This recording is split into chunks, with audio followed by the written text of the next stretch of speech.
મુક્ત જીવન સ્વામિનારાયણ મંદિરની સામે તમામ ગ્રાહકો કે જેમણે પ્લોટ ખરીદેલા છે એમાં હું પણ એક ગ્રાહક છું.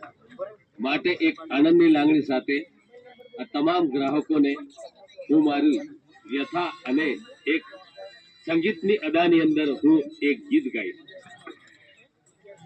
કે ગરડા ઘરમાં બેઠી માવલડી લખે કાગડિયા,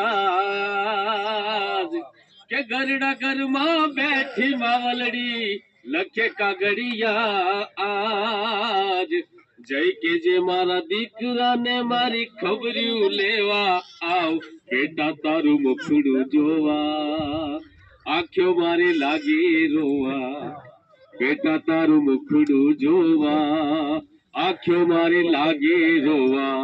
એક નાનામાં નાનો વ્યક્તિ હોય છે અને તે ખેતરની અંદર મજૂરી કરતો હોય છે, પરંતુ તેને એક